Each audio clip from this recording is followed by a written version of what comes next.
जैसलमेर घूमने वाले ज्यादातर पर्यटक के लक्ष्य पे रेत की टीले यानी सैंड ड्यून्स रहते हैं, जो मिलते हैं 40 किलोमीटर दूर सम नामक गांव में। यहाँ एक रात ठहरना तो बहुत आम बात है और इस एपिसोड में हम आपको ऐसे ही एक ट्रिप पे लेके जाएंगे और साथ में होगा एक बहुत ही खास इंटरव्यू।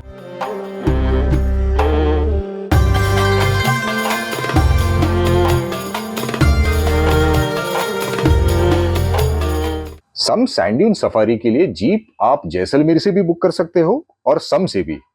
खास करके सम में रास्ते पे ही बहुत सारी जीप खड़ी होगी। आप कुछ 4-5 लोगों से बात करके पता कर सकते हो कि रेट क्या चल रहा है।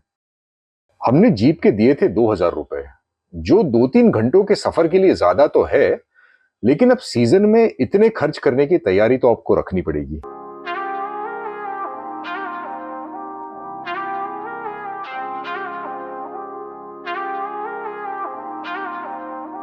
जीप में बैठ के आप रास्ते से अंदर की तरफ जाओगे, जहां रेत ही रेत होगी।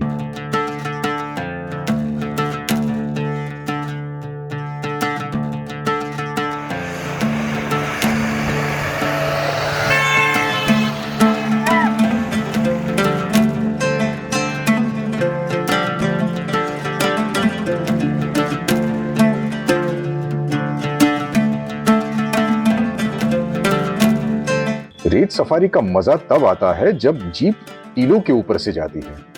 इसका असली आनंद लेने के लिए आप खड़े होकर ऊपर से इसे देख सकते हो। ध्यान रखिए, आपको दोनों हाथों से जीप के हैंडल पकड़ने हैं। मैंने जान की जोखिम तो नहीं, लेकिन कैमरा की जोखिम पे ये वीडियो निकाले हैं।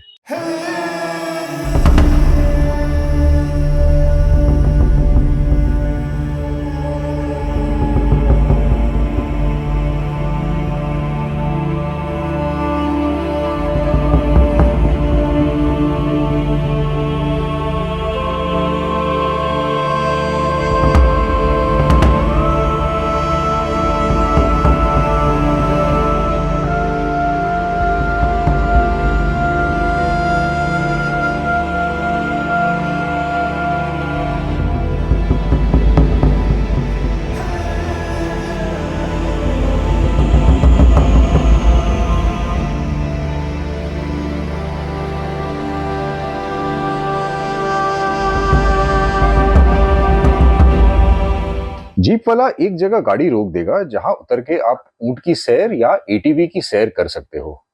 शुल्क ऑफ कोर्स इन चीजों का अलग से देना पड़ेगा।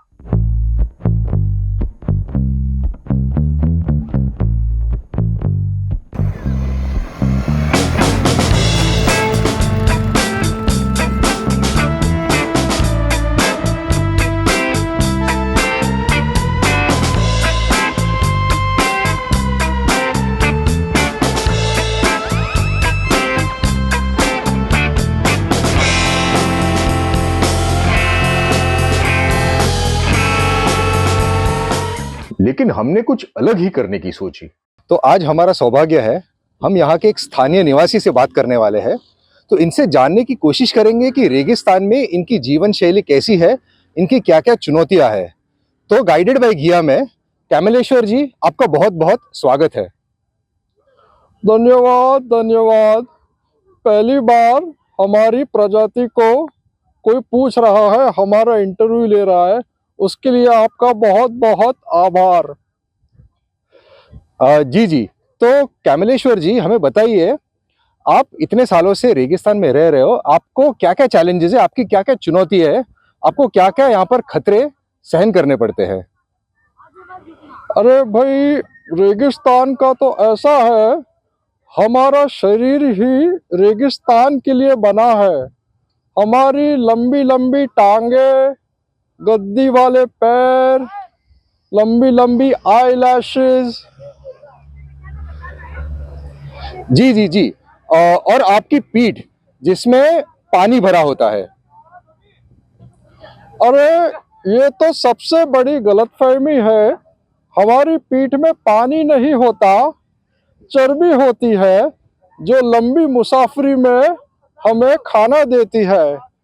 पानी तो हम बहुत कम पीते हैं। तो आप दिन भर सैलानियों को पीठ पे लेके घूमते हो, तो आपको दर्द नहीं होता? अरे भाई क्या बताए, दर्द तो होता है लेकिन पापी पीठ के लिए सब करना पड़ता है। जी जी जी। तो हमारे साथ बात करने के लिए और गाइडेड बाय घिया से के साथ जुड़ने के लिए बहुत बहुत धन्यवाद। आशा करते हैं कि आपका दिन शुभ रहे। हाँ हाँ, धन्यवाद धन्यवाद। हम भी यही चाहेंगे कि आपके सब्सक्राइबर्स बढ़ते रहे।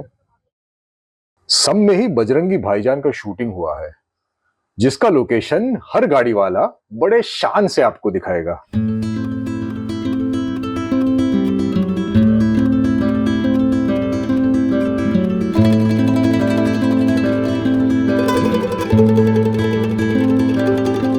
अब सम से निकल के चलते हैं होटल पे। सीजन में यहाँ अस्थायी तंबू लगाए जाते हैं और 19-20 सभी तंबू एक जैसे ही होते हैं।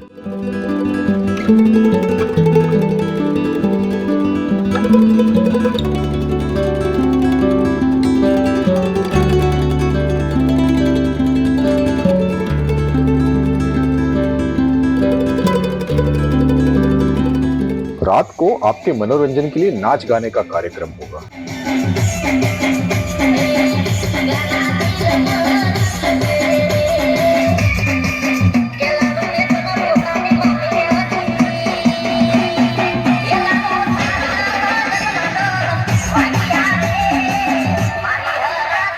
लगभग सभी होटल वाले खाने के साथ ही पैकेज देते हैं। बड़ी मुश्किल से 2,500 रुपए देके पटेल डेजर्ट कैंप में हमें एक ऐसा पैकेज मिला जिसमें केवल ब्रेकफास्ट शामिल हो। शाम का खाना हमें बाहर खाना था क्योंकि हमें खास केर सांगरी की सब्जी चखनी थी। तो केर सांगरी के बारे में यहाँ के स्थानीय निवासी से पता करने की कोशिश करते हैं कि ये बनता कैसे है, ये केर सांगरी चीज क्या है। हाँ तो सर बताइए थोड़ा हमें केर सांगरी के बारे में। ये केर सांगरी एक पौधा होता है खिचड़ी का। हाँ। उससे इसको कच्चा तोड़ा जाता है। हाँ। सांगरी को कच्चा तोड़ा जाता है। तोड़ने के बाद फिर क्या करते हैं, इसको सफाई करनी पड़ती है। हाँ। सफाई करने के बाद में फिर इसको बॉयल करना पड़ता है। बॉयल करने के बाद में इसको वापस सुखाना पड़ता है। अच्छा। सुखा करके फिर क्या किया जाता है, इसको एक सूती कपड़े के अंदर या किसी मटके के अंदर रख दो।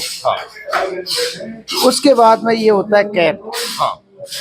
कैर एक झाड़ी टाइप का पौधा होता है, उससे ये टूटता है। कच्चा तोड़ा जाता है। तोड़ने के बाद में फिर क्या इसकी सफाई की जाती है। सफाई करने के बाद में जो मिट्टी का एक मटका होता है छोटा, उसमें पानी डाल के इसको डाल दिया जाता है गलाने के लिए। फिर ऊपर से नमक डाला जाता है ताकि इसमें कड़वापन ना रहे। अच्छा। इसका कड़वापन खत्म हो जाए। बराबर। उसके बाद में क्या करते हैं कि इसको 8 से लेकर 10 दिन तक गलाया जाता है। अच्छा। गलाने के बाद में वापस इसको साफ पानी से साफ किया जाता है। साफ पानी से साफ करने के बाद में इसको सुखा दिया जाता है। उसके बाद में चाहे इसकी सब्जी बनाओ, चाहे इसका अचार बनाओ, चाहे कैर सांगरी का और कुमटी इसका कैर की सब्जी बनाओ, बढ़िया फर्स्ट क्लास दोनों की सब्जी वापस बॉईल करने के बाद में मसाले के साथ में बहुत टेस्टी सब्जी बनती है, जिसको कहते हैं मारवाड़ी सब्जी। एकदम देसी नेचुरल सब्जी। ये कुमटी जो आपने कहा, वो कुमटी क्या चीज है? कुमटी है वो एक बबूल की जो फली आती है, उसकी तरह एक फली आती है। अच्छा। उसके बीज निकाले जाते हैं। अच्छा। बीज निकालने के बाद में उन बीजों को वापस बॉईल किया जाता है। अच्छा। बॉईल करने के बाद में फिर उनको सुखाया जाता है। अच्छा। सुखाने के बाद में वापस उसको सूती कपड़े में बांध के रख दो। अच्छा। रखने के बाद में सांगरी और कैर और कुमटी तीनों की मिक्स करके आप सब्जी बना सकते हो मसाले के साथ में, और तीनों का अचार भी बना सकते हो। अच्छा। हाँ, तो ये एकदम राजस्थान की देसी सब्जी है, देसी अचार है। इसमें कोई मिलावट नहीं है, कोई केमिकल नहीं है, एकदम शुद्ध। बहुत बहुत धन्यवाद। तो इतनी मेहनत करने के बाद अब पर्यटक के दृष्टिकोण से समझने की कोशिश करते हैं कि इसका स्वाद कैसा होता है। चलिए चख के देखते हैं।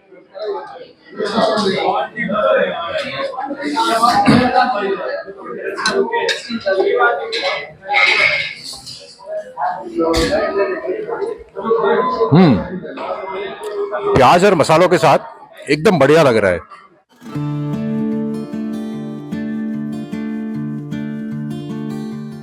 अब यहां से हमारा सफर जैसलमेर के बाहर यानी खीचन, ओशिया और नागौर जाने वाला है। चैनल के साथ बने रहिएगा। Thanks for watching.